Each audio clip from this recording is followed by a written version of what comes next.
What's up, pirates? It's your boy GM. How's it going? Chapter 1100 of One Piece.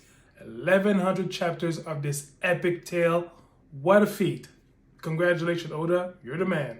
Before I continue with this review, I invite you guys to check the link in my bio or in the description, depending where you're watching this. I invite you to check my Patreon page. I'm working on a lot of projects in there. Among them, 3 webcomic projects that I'm writing. You can check it out, have a peek with it, share the link with your friends, talk about it, support if you can. If you can't, it's okay. Any help is appreciated. Thank you so much. Also, I am on Twitch, so if you want to check it out, I Twitch 3 times per week. You can just hop in, see me lose spectacularly. Hey, it's gonna be fun. The world government dispatches Kizaru to deal with the Vegapunk/Kuma partnership, and of course, Saint Saturn is participating in that conversation through a Denenmushi. He imposes 3 conditions towards Kuma. The first one, you become a warlord. So this one, I think it was an easy guess. Second one, you become a living weapon for the Navy, for the Marine, as a cyborg. And of course, that's pretty much how he got his cybernetic augmentation. And again, this one also was pretty much of an easy guess, considering what we've known from the previous chapters. But the third one, that broke my heart to a new level. Like, Saint Saturn is like, you know what? We can't have you bite our hands in the end and revolt against us. Just to be sure that you really do everything as we command. Our third condition, you have to abandon your mind and free will. And I love Vegapunk's reaction because the guy, he's against that. He don't want to do this. Like, he doesn't want to kill Kuma because the guy is a scientist. He wants to improve humanity. That is his first and foremost oath. And of course, Saint Saturn dismisses him. And what really hurts me the most is that Kuma willingly accepts, like tears in his eyes, like, I thought there was no hope to save my daughter. I'll do everything that you want if it means that she's gonna be alive. And even we saw in that panel that even Kizaru was feeling bad about this. So that was heavy. Furthermore, for the next 2 years, what happens is Kuma is under cybernetic augmentation. Bonney gets the treatment for a disease, and afterwards, Kuma asks that if she's gonna be under surveillance by the world government, to be in a welcoming and warm environment. So therefore, he and Saint Saturn agrees that she be returned at her kingdom, Sorbet Kingdom, so that she can be placed under surveillance by Cypher Pole 8, by an agent called Alpha. And yeah, so, man, that's seriously,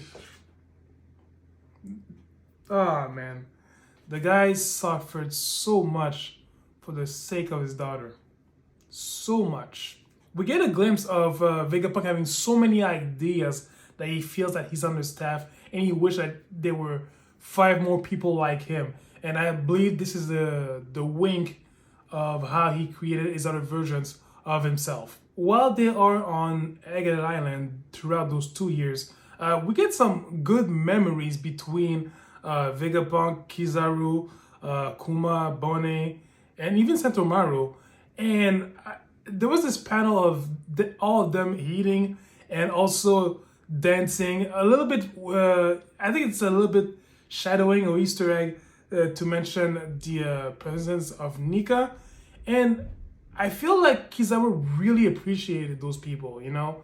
And I feel that at some point, Kizaru really felt genuinely bad for Kuma's fate. And I'm not saying that, oh, he's gonna turn coat and, you know, rebel against the world government. I don't see that happening. It's not gonna happen. It would be surprising if it were to happen, but I don't see that happening. But I think that even he started to see that, you know, this ain't right. Like, this isn't what we stand for. But him rebelling, I don't think so. We go back to Sorbet Kingdom, and Kuma is dropping off his daughter. and we saw the agent called Alpha from Cypherpol 8 to monitor her and her team as the deal that was made between Saturn and Kuma. And we see Kuma, bidding farewell to his daughter, and she's unaware of what was made behind her back because she doesn't know. She's a kid, and she didn't. Of course, Kuma didn't want her to be involved in that.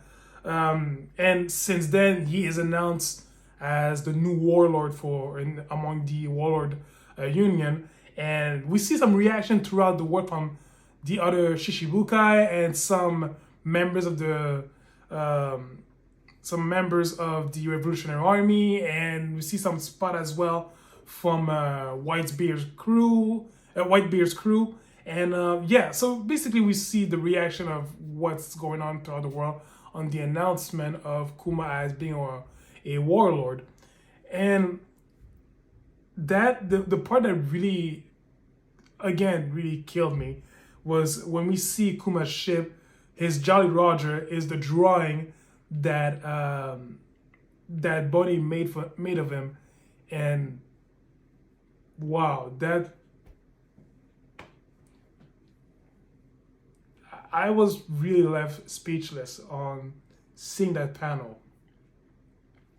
And the chapter ends with Kuma being at East Blue. And if I'm not mistaken, we saw Luffy as a kid running away from a tiger while laughing. And I'm pretty sure that he is at Dawn Village in Goa Island. So what is Kuma doing there? We'll see next chapter. But yeah,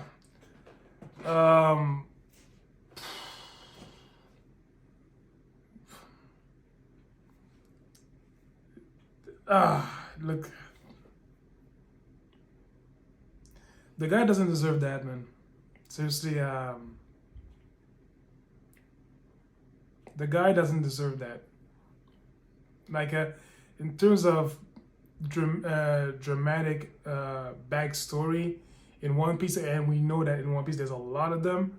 Like, every Straw Hat member went through some dramatic shit, but Kuma, oh god.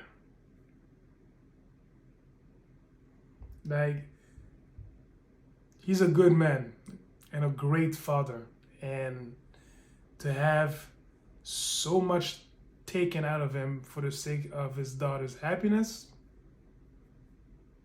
yo, props to the guy, man.